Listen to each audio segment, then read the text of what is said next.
The topic of discussion for this video is what is the minimum compliance that needs to be done for the first year of the Singapore company. So note down here the highlighted words. We are discussing the compliance that is required for the first year. So if you have incorporated a new company in Singapore, what you will need to file in the first year is what is the topic under discussion. Or put it other way, what documents needs to be filed for the first year of operations of a company in Singapore and when. So let's proceed ahead. In general, the principle is that for the first year, there is no filing. In the sense, in the first year itself, you don't have to file anything. And whatever you have to file is you have to file after the accounting year is over. So to understand this, let's take an example. So here I am showing a hypothetical company which was incorporated on 1st January 2020. So that is the incorporation date and its accounting year end is on 31st December 2020. So this is represented here on this timeline, and as you can see, in between this period there is no filing that is required. The filing or the preparation of information for the filing actually starts after the accounting year is over. So the top half shows the IRAS filing, and the first IRAS filing, that is the tax filing, is due on March 2021, where you have to file estimated chargeable income. And then by 15th December 2021, you have to file the final tax return for your company. The down portion, the below portion talks about ACRA compliance, and you have to file, you have to hold annual general meeting within 6 months from the end of financial year, and then you have to file annual return within 1 month.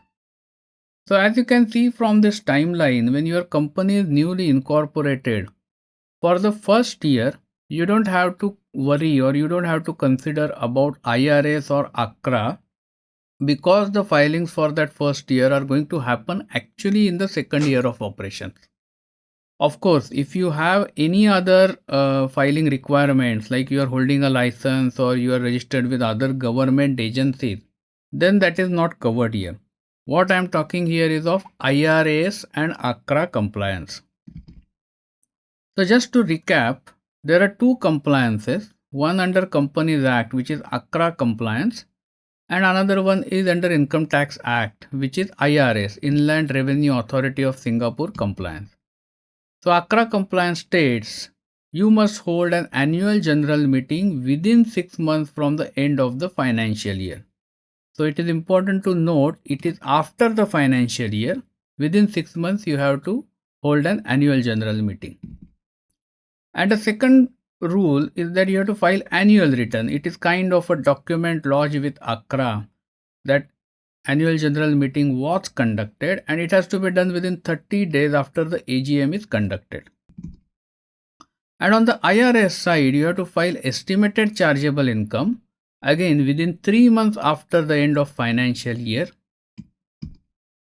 and file tax return by December 15th of the assessment year. So as you can see, all these dates will fall in 2021 for the case that we took as an example, and that is in the year after our financial year is over, after the first financial year is over for the company. So in summary, for a newly incorporated Singapore entity, there are no filing requirements on ACRA or IRAS front in the first year of operations. These are to be done in the second year, and then every year you will do this filing for the previous accounting year. Thank you for watching this video. This video was brought to you by Epica Consulting Singapore. Subscribe to our channel today to get notified when new videos are posted.